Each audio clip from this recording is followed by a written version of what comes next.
안녕하세요. 셀코TV 서재거래 그린병원입니다.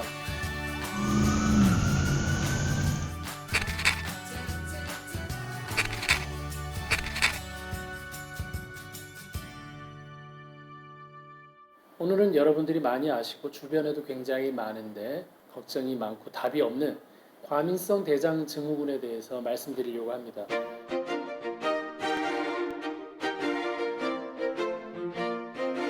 과민성 대장 증후군은 이름에 답이 있습니다. 과민, 대장, 그러니까 신경 써서 대장에 일어나는 일. 반대로 얘기하면 장이 너무 신경 쓰고 있다라는 것도 됩니다. 그러니까 치료는 장이 신경을 안 쓰도록 해주는 게 치료입니다. 그래서 저는 과민성 대장 증후군을 다른 말로 장이 거부하는 반응, 장투정이라고 저는 표현을 하고 싶습니다. 장에 상처 났다는 신호입니다. 예를 들어서 입에 뜨거운 게 들어오면 여러분이 뱉을 수 있죠. 근데 장까지 안 좋은 게 들어왔다면 장은 어떻게 반응을 해야 될까요?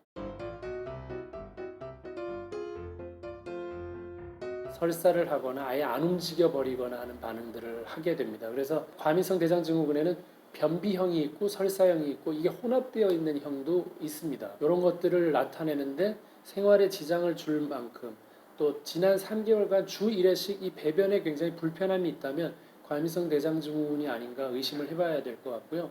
보통 설사, 복부 팽만감을 많이 느끼게 되고 변을 참지 못하는 경우도 있습니다. 아까 전에 변을 봤는데도 못 참아서 또 달려가야 되고 버스나 택시 안에서도 빨리 쫓아가서 가야 되는 게 그러니까 이제 대변을 못 참아서 이걸 하는 게 너무 자주 된다면 뭐 가끔은 있을 수 있는 일이지만 그렇다면은 결국은 이거는 정말 과민한 대장이구나라고 이제 이해를 하시면 좋겠고 저는 이제 장의 능력을 평가할 때 이런 말을 씁니다. 변을 가지고 있을 수 있는 능력이에요. 가지고 있을 수 없어서 버리니까 장의 능력이 지금 떨어진 거예요. 과민성 대장 증후군은. 근데 제가 한번 그림을 그리면서 설명을 해보겠습니다. 이렇게 이제 대장을 한번 그려보면 이렇게 이제 생겼는데 여기서 이제 항문이고요. 이제 변이 이렇게 나오는 건데 우리 입에서부터 항문까지 여기 입이고 이렇게 항문까지 긴 관으로 되어 있습니다. 음식이 들어가서 장이 뚫리지 않고 그대로 항문 통해서 나오면은 이거는 소화 기능의 문제거든요. 소화에서의 문제. 근데 만약에 이 장이 이렇게 뚫려 버리면 소화 문제가 되는 게 아니라 이제 이게 뚫린 상태로 혈액으로 들어가게 되거든요. 그럼 이건 이제 혈액의 면역 문제가 돼 버립니다. 그래서 장이 뚫리냐 안 뚫리냐가 그래서 굉장히 중요하고 뚫리기 전까지는 장에 있는 유산균이 일을 하고 만약에 뚫리면 혈관에 있는 면역 세포가 일을 하게 됩니다. 그래서 여러분이 내 몸을 면역 문제로 만들고 싶다. 그런 분은 없으시겠지만 면역 문제로 만들고 싶다면 장을 뚫으세요.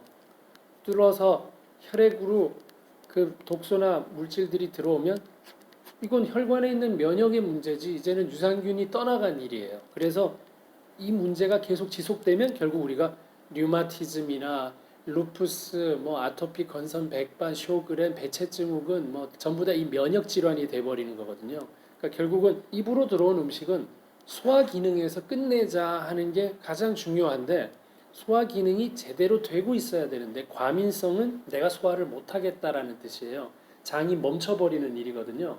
그래서 장이 거부하니까 들어올 때마다 설사시켜 버리는 거예요. 뭐 안 받아들이겠다. 아니면 뚫려야 되는데요. 그래서 설사를 시켜버리고 있을 때 과민성 대장일 때가 그나마 빨리 치료할 수 있는 기회가 있는데 이게 안 돼서 너무 자주 그래서 장이 뚫려버리면 이제는 다른 질환으로 넘어가는 거예요. 그래서 결정을 하지 못할 때 긴장할 때 배가 아픈 거 그런 것들이 과민성이 있다라는 뜻이죠.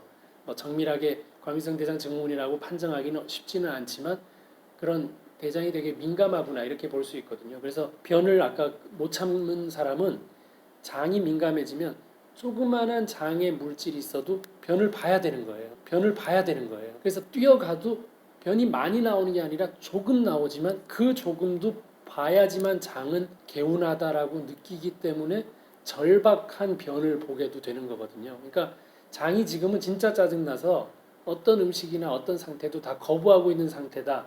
그게 이제 과민성 장증후군인데 잘 생기는 사람은 이 과민성 대장이 저는 두 가지 부류로 나누는데 첫 번째는 아주 꼼꼼한 사람.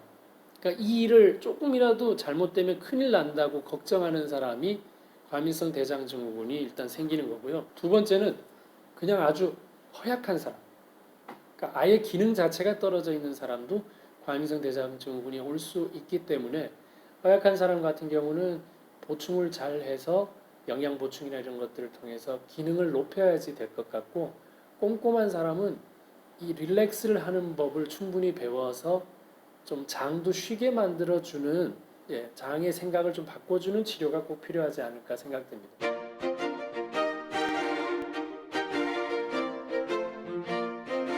여러분들이 이제 세로토닌이라는 얘기를 많이 들어보셨을 텐데, 행복 호르몬이라고 얘기 들어보셨을 텐데 거의 다 장에서 많이 만들어진다고 알고 계시죠? 근데 세로토닌이 두 가지가 있어요. 첫 번째는 말초신경, 여기에 이제 위치하는 건데, 이 말초신경이 있으면은 장 운동하고 장 감정을 조절을 합니다. 세로토닌이. 그러니까 장 운동과 감정을 조절하는 신경 전달 물질이 세로토닌인데, 그래서 저는 말초신경에서 나오는 세로토닌을 장 기분을 담당한다고 제가 말씀드리고요. 두 번째는 중추신경계, 말초 말고 뇌죠, 뇌. 중추신경계에는 기분 장애와 관련이 돼 있어서 거기는 뇌 기분을 담당합니다. 이 얘기를 왜 드리느냐? 항우울제를 쓰면 우울하지 않으니까 뇌 기분을 좋아지게 했죠. 그 세로토닌 나오게 하는 게 항우울제거든요. 그런데 과민성 대장증후군에도 항우울제를 씁니다. 왜? 장 기분도 조절하고 있기 때문에, 말초신경에서는. 그래서 이상하게 이유 없이 아프다고 느끼는 만성 통증 증후군이나 이런 것들이 있을 때도 왜 배가 아픈데 항우울제를 주지? 항우울제는 왠지 뇌에서만 뭔가 할 것 같잖아요.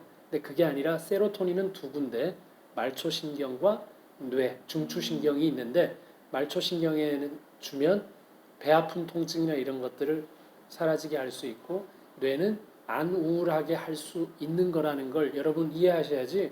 저도 환자분들 보면 아니 제가 과민성 대장인데 정신과 약을 주셨어요, 이렇게 얘기하는 분들이 계세요. 그러니까 그거는 이 기전을 통해서 그렇게 치료받으실 수 있다는 거 기억하시면 좋겠습니다. 그래서 과민성 장증후군, 대장증후군의 기본적인 거는 장의 생각이 너무 많은 겁니다. 그러니까 여러분들이 생각을 많이 줄이시고 좀 단순하게 생각하시고, 그리고 여러분들이 스트레스를 받을 때 매운 음식을 먹는데, 그 매운 음식을 먹는 이유가 매운 음식에 들어있는 뭐 캡사이신이라는 게 엔돌핀을 나오게 해가지고, 엔돌핀이 진통제예요. 우리 몸에서 나오는 몰핀이란 뜻이잖아요. 그러니까 통증을 잊기 위해서, 우리가 스트레스를 그러면 통증으로 받아들이고 있다는 뜻이에요. 아, 오늘 정말 짜증나, 이게 지금 통증이에요. 그런데 매운 걸 먹었더니 진통제격인 엔돌핀이 나와서 통증이 사라지니까 기분이 좋아서 스트레스가 풀렸다라고 평가를 하거든요.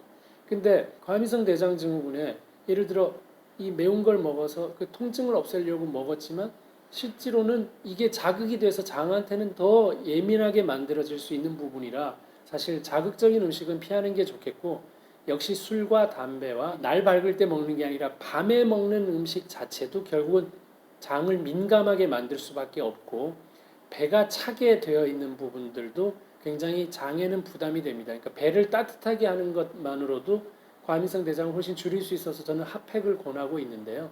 그만큼 좀 배를 따뜻하게 하시고 좀 무리가 안 되는 음식들을 꾸준히 드시는 거 도움이 될 수 있습니다. 마지막으로는 그래도 시도해 볼 수 있는 첫 번째가 유산균을 먹고 유산균의 먹이를 먹는 게 아주 도움을 줄 수가 있습니다. 그래서 과민성 대장증후군도 여러분들이 차근차근히 오늘 배우신 대로 좀 적용해 보시면 또 많은 도움이 되실 수 있을 것 같습니다. 구독, 좋아요 꼭 기억해 주십시오.